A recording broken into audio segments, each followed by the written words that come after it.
ప్రభుత్వానికి ప్రజలకు వారధిగా పనిచేసే మీడియాపై ఆంక్షలు విధించి ఏబిఎన్, టీవీ9 ఛానళ్ల ప్రసారాలను నిలిపివేయించిన తెలంగాణ ముఖ్యమంత్రి కేసీఆర్ వైఖరిని తీవ్రంగా ఖండించారు అఖిలపక్ష నేతలు, విలేకరులు. ఛానళ్లపై నిషేధాన్ని ఎత్తివేయాలంటూ సుల్తానాబాద్లో రాస్తారోకో చేశారు.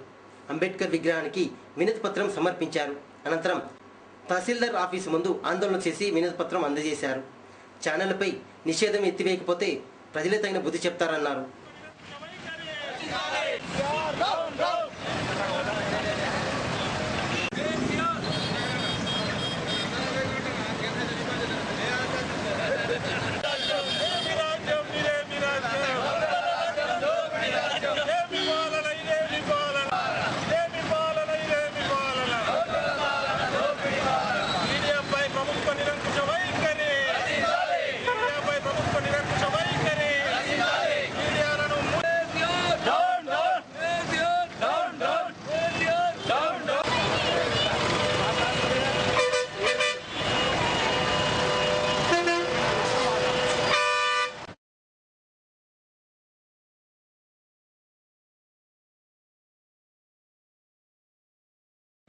పత్రికలు, విలేకరుల సహకారంతో రాష్ట్రంలో కానీ సంక్షేమంలో కానీ ముందుకు తీసుకెళ్లాల్సిన కేసీఆర్ తనకు అనుకూలంగా వార్తా కథనాలు రావడం లేదని, తనకు వ్యతిరేకంగా వార్తా కథనాలు ప్రసారం అవుతున్నాయని కొన్ని పత్రికలు, కొన్ని ఛానళ్ల పట్ల తీవ్రమైన వ్యతిరేక భావాన్ని వ్యక్తం చేస్తూ అట్టి పత్రికలపై, అట్టి ఛానళ్లపై నియంత్రిత వైఖరిని అవలంబిస్తూ వాటిని నిషేధించాల్సిన తీవ్ర ఆలోచనను ఆయన మదిలో రూపొందించుకున్నాడు.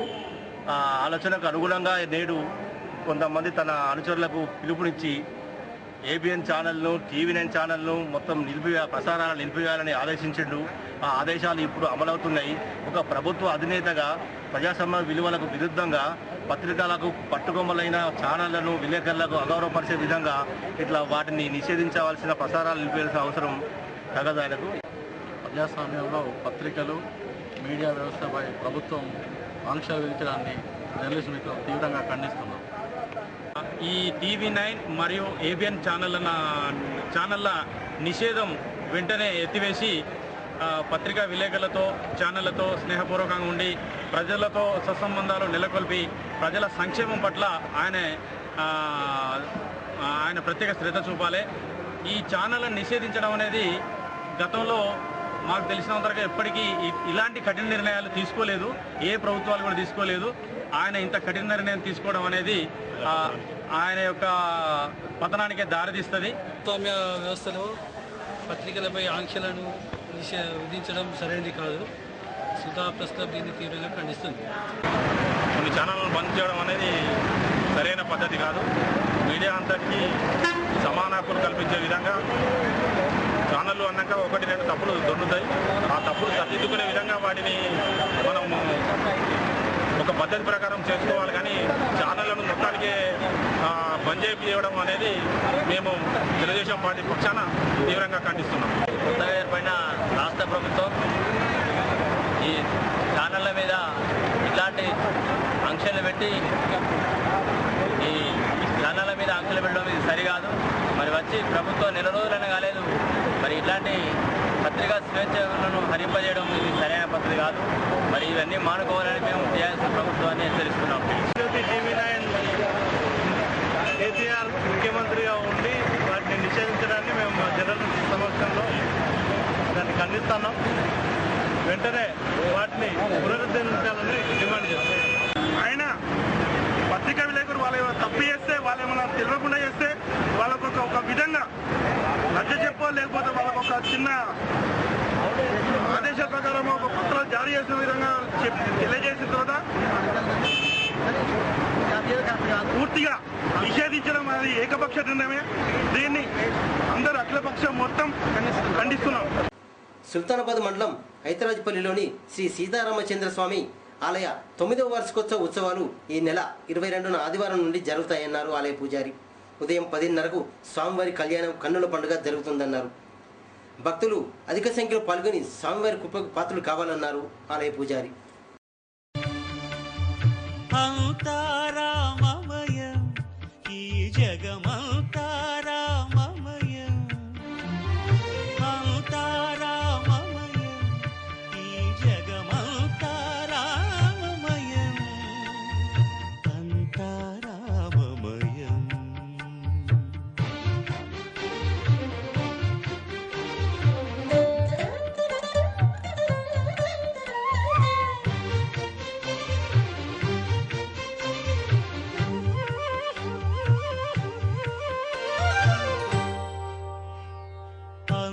అంతరంగమున ఆత్మారాముడు అనంత రూపముల వింతలు సలుపగా సోమ సూర్యులను సురలు తారలును ఆ మహాంబుధులు అవనీ జంబులు అంతారామమయం ఈ జగమంతా రామమయం అంతారామమయం.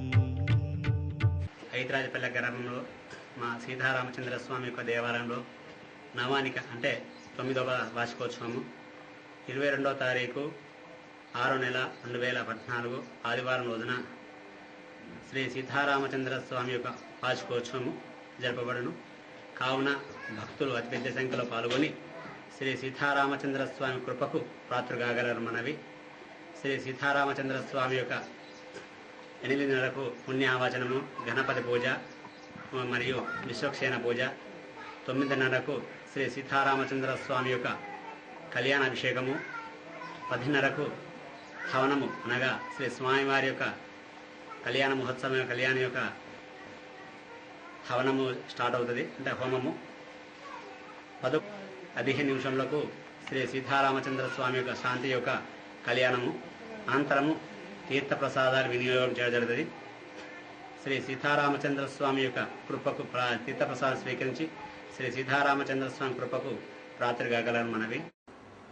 వైద్య శిబిరాలను గ్రామీణ ప్రాంత ప్రజలు సద్వినియోగం చేసుకోవాలన్నారు మాజీ ఎంపీపీ పాల రామారావు.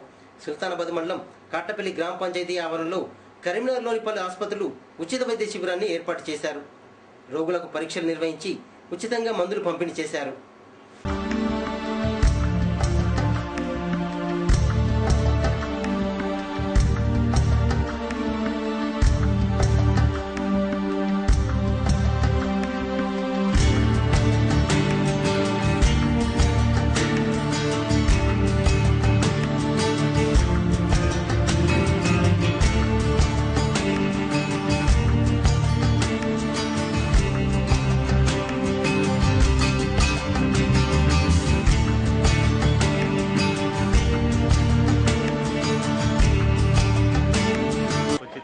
మెగా వైద్య శిబిరాన్ని Pratima hospital, Bhumireddy hospital, Sriram hospital మరియు లక్ష్మణ్ హాస్పిటల్ ద్వారా ఆరోగ్యశ్రీ హెల్త్ క్యాంప్ ఏర్పాటు చేయడం జరిగింది.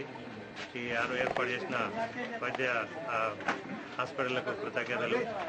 మరి వివిధ రకాల జబ్బులకు సంబంధించిన నైపుణ్యులైన డాక్టర్లు వచ్చి ఈరోజు మా కాటపల్లి గ్రామ ప్రజలు కానీ చుట్టుపక్కల గ్రామ అనారోగ్యంగా ఉన్న రోగులను పరీక్షించి ఉచితంగా మందుల పంపిణీ చేయడం జరుగుతుంది. దీన్ని మా గ్రామంలో ఎక్కువ మంది వినియోగించుకోవడం కూడా జరిగింది. వారందరికీ ఇటువంటి క్యాంపులు, ఎందుకంటే పేద ప్రజల కొరకు ఏర్పాటు చేయబడిన ఇటువంటి కార్యక్రమాలను ప్రతి ఒక్కరు వినియోగించుకోవాలని కోరుకుంటూ